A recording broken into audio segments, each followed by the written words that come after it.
It's X-Men time! Hello and welcome to another figure review. Today we're going to have a look at the amazing Yamaguchi, powered by Revoltech, number 10 Psylocke. Sculpted by Yamaguchi Katsuhisa. Oh, well, okay, whatever. We'll skip on the name, but this is Psylocke. I love Psylocke, and I couldn't wait for this one because, as you know, I don't really collect all of the amazing Yamaguchi, but I have Wolverine so far, and I was okay with that figure. I like Wolverine. So when Psylocke rolled around, you know, one of my other favorite X-Men, I decided, alright, let's have another look at this line, and let's go. And we're starting this one off unconventional. I'm not gonna have a look at the figure right now because I feel like this box needs some extra praise, needs a second look, because there's all these Psylocke cartoon panels, well, comic book panels, scattered all throughout it.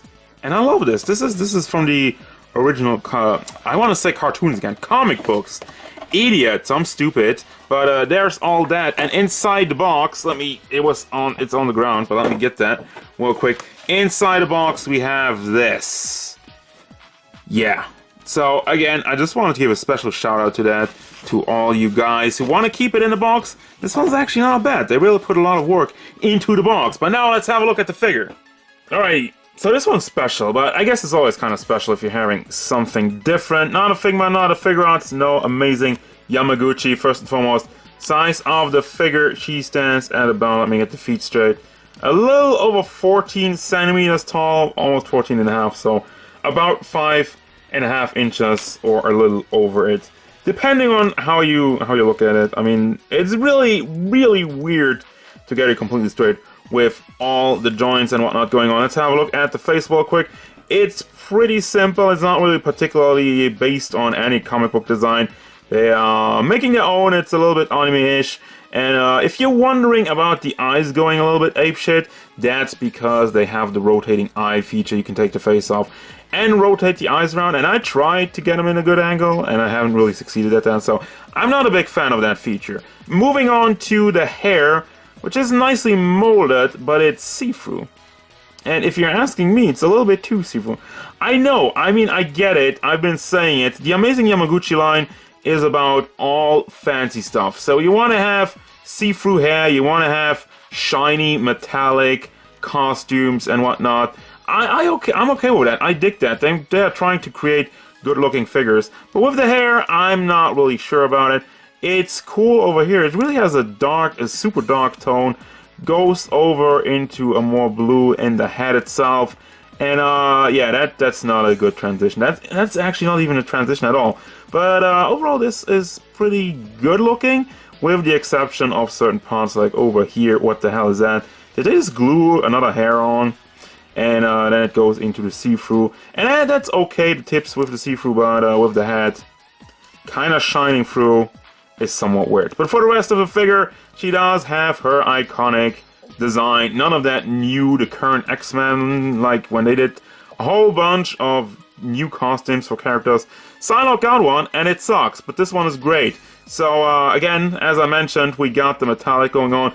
It's not accurate. I mean, it's supposed to be cloth. Maybe it's supposed to be some kind of latex. I mean, they're mutants. Who knows what they're fighting in, but overall, it shouldn't be shiny. But it is, and I like it, because as far as the figure goes, it looks good. And surprisingly, the red scarf around her waist also has another piece to attach. We're going to have a look at that later. But yeah, overall, I like the shiny paint job. And then we got the butt. We got a couple of wrinkles going all throughout it. She has the big boobies down to her, whatever the hell you call this, the tape going around her thighs. And down to the shoes, or, you know, just kind of like it's more like stockings, kind of, sort of. And she has the ninja toes on there. Ninja toes? Is that a really word? Whatever. So, as I mentioned, you can move the eyes around. I'm just gonna, the face is actually just pegged in at the top. So you can move that around, and I'm just gonna take the face off for a second, because everything's on ball joints. You got the hat on the ball joint. That's really Revoltech in a nutshell. But you have the ball hinge in there, which is packed into the hair and packed into the neck, so that moves back and forth. Does tilt side to side, although a little bit in an angle, because of the nature of the pack being put into the hair. But it does work. Goes all the way around. I try. Goes all the way around, yeah. I mean, the hair, it would go all the way around, obviously, but the hair is blocking it. And the hair itself also has seemingly a big hinge in there. So it can move that up and down. There's another part in the back to cover it up, which has a Marvel copyright thing. Well, if you gotta do a copyright thing, do it there. I'm okay with that. I'm not gonna see this hair piece as much as everything else. And as you've already seen, we got another, I guess it's a ball pack. At first I thought it was a hinge, but I guess it's another ball in the neck. And then we got the double ball combination in the shoulders. And you have a ball in the shoulder itself and one in the chest area, torso area. So that goes up and down. It does rotate around in a bit of an angle though, again. And I'm kind of running into the hair, but it's one thing that you can pull it out a little bit and then stick it in. You can move it around. I did it earlier, but now I can't, of course.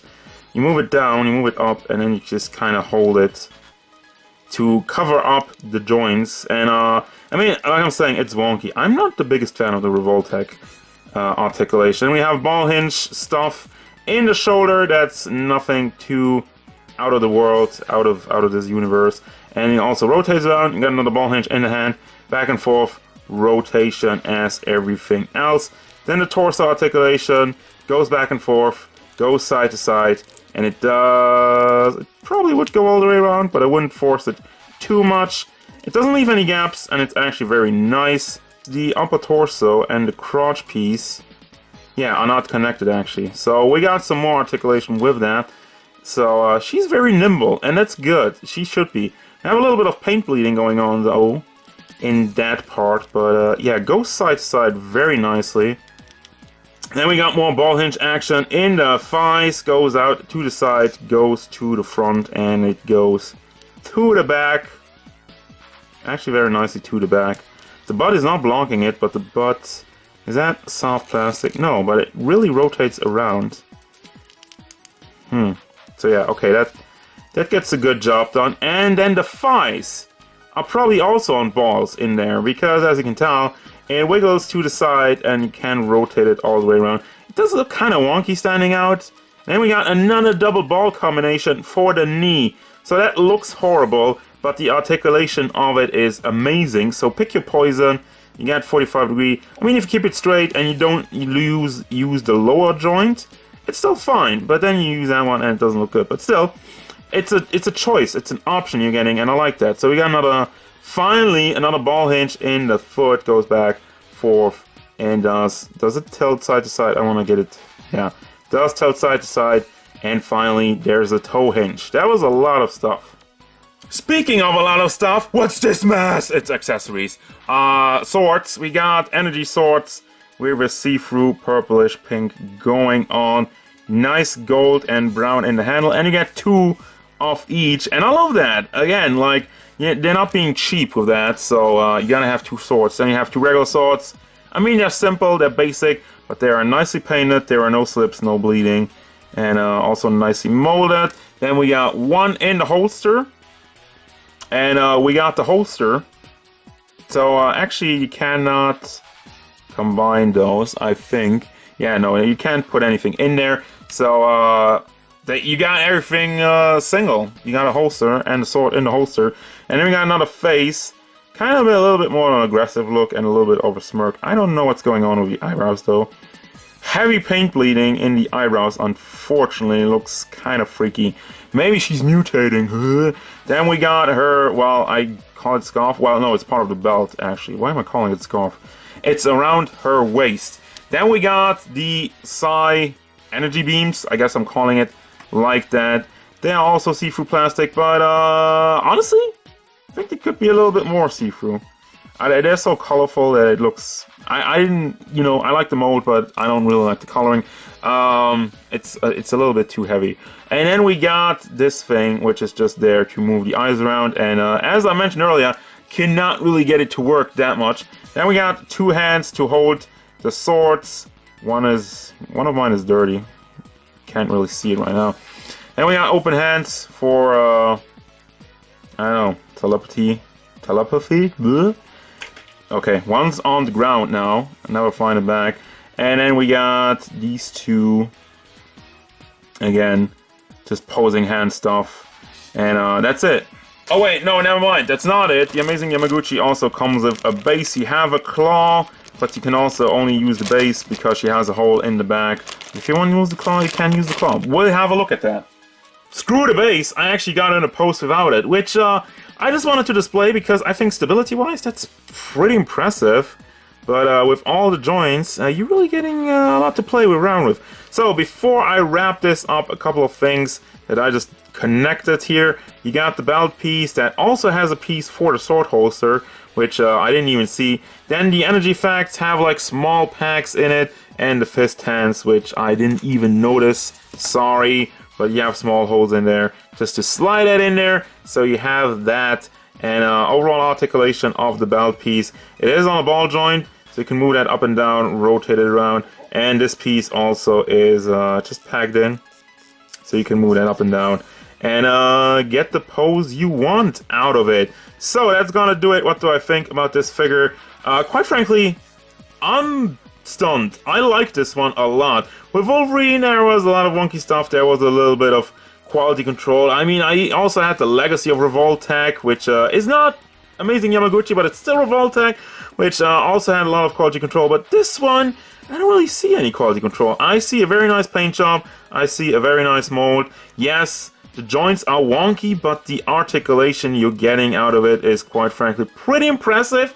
And they managed to hide it a lot better than with other ones I've seen so far. So yes, I do recommend a non-Figma figure. Oh, but no, just kidding. But seriously, no. I mean, I still do recommend it, but it's kind of like I only give like recommendations to the Figmas, right? But no, this figure is great. I like this figure, so get yourself an Amazing Yamaguchi Psylocke. Even though, you know, the joints are wonky, but I'm kind of getting used to it, and I love the articulation you're getting out of it. So there you go. That's gonna do it. Amazing articulation, amazing look, amazing Yamaguchi. Wow, really?